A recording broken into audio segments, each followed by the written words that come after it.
간에서 볼 수 있는 질환 중에서는 한 10가지 정도 되는데 제일 중요한 것이 이제 간경변증이에요. 그 간경변증에 대한 여러 가지 사항들을 다 알게 되면은 다른 질환에 대해서는 더 쉽게 알 수가 있습니다. 예를 들어서 간암이다, 간 농양이다, 낭종이다, 이런 것들은 그냥 하나의 한 개 한 개가 뚜렷하게 눈에 보이기 때문에 쉽게 찾아낼 수 있지만은 간경화하면 정상적인 간의 모습에서 간경화되어가는 과정을 사실은 우리가 눈으로 볼 수는 없습니다. 근데 실질적으로다가 간경화된 사람들의 간을 쳐다보면은 확연히 다른 그 무엇들이 있습니다. 그것을 갖다가 이제 초음파로 찾아내야 되는데 초음파 소견만 보고 공부할 것이 아니고 패솔로지 부터 시작을 해가지고 치료 방침까지 간경화에 동반된 여러 가지 사항을 공부하도록 하겠습니다. 자, 간경화, 간경변증이죠. 자, 간경화가 되기 위해서는 사실상 여러 가지 되어가는 루트가 많이 있습니다만은 제일 먼저 간경화가 되어가는 기본 길이 있어요. 그 중에서도 우리 한국 사람한테 가장 흔한 것이 뭐냐고 하면 제일 첫 번째는 바이러스성 간염으로 가는 경우, 또 하나는 알코올성으로 가는 경우, 이 두 가지가 있거든요. 그 중에서도 우리가 쉽게 생각할 적에 간경화하면 대개 술 많이 마셔갖고서 올 수 있는 병이다 생각을 하지만은 사실은 그게 아니고 거의 90% 이상이 바이러스성 간염, 특히 뭐가 많습니까? B형이죠. C형도 많고 요새는 또 A형도 요새는 신경을 써야 되는데 B형 바이러스 간염이 와서 급성 바이러스성 간염이 온 다음에 그 다음에 만성 바이러스성 간염이 오고 그 다음에 간경화가 오는 루트, 이 루트가 아주 상당히 많습니다. 이게 전체 간경화의 약 한 90%를 차지하는 것이 바로 이것이에요. 그리고 알코올성 간염인 경우는 술을 많이 마셔서 오는 거죠. 처음에는 급성 알코올성 간염이 옵니다. 간염. 이전에는 사실 알코올성 지방간부터 시작을 해요. 그래서 술 많이 드시는 분들은 간에 지방이 많이 껴가지고 그 원인이 알코올성인 경우가 많이 있습니다. 그래서 급성 알코올성 간염이 온 이후에 만성 알코올성 간염 지나고 나서 리버시로시스가 오는 이런 루트가 있죠. 자, 그래가지고 우리가 생각할 적에는 초음파로 다 이 두 가지를 다 생각을 하면서 공부를 해야 됩니다.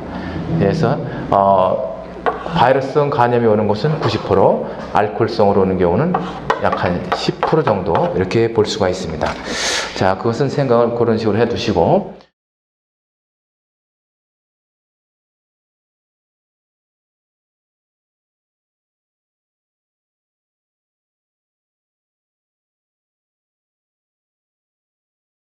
두 번째는 이제 뭐냐고 하면 환자의 증상이에요. 환자의 증상.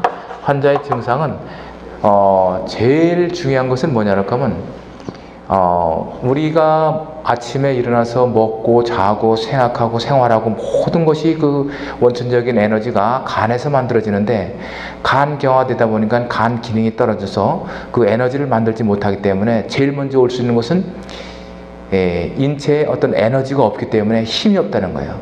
전신, 권태, 피로, 이것이 제일 먼저 오는 것이고, 그 다음에 이제 오는 것이 이제 좀 더 심하게 되면 이제 황달이 오고, 구토, 부종, 이게 붓구라는 거 있죠. 복수가 있게 되면 더욱더 그렇죠.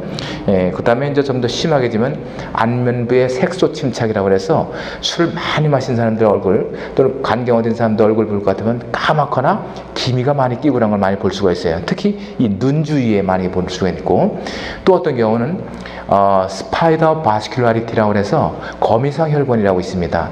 실핏줄 같은 것이 이 안면부 색소 침착 그 주변에 이렇게 쭉 깔려지는 것을 볼 수가 있을 거예요. 이런 모든 것들이 간경화에 동반돼서 발생할 수 있는 그런 환자의 눈으로 볼 수 있는 소견이고 증상이라고 볼 수가 있습니다. 그 밑에 이제 환자의 발현은 아무래도 바이러스성 간염보다는 알코올성 간염이 훨씬 더 증상이 많이 있어요. 왜 그럴까요? 술을 많이 마시게 되면은 이 간에 데미지를 주지만은 그 외에 위장관 계통에도 데미지를 많이 주고, 또 췌장, 에도 상당한 데미지를 주기 때문에 이 소화기계 질환에 많이 발생이 돼서 환자의 증상이 상당히 심하게 되는 것이죠.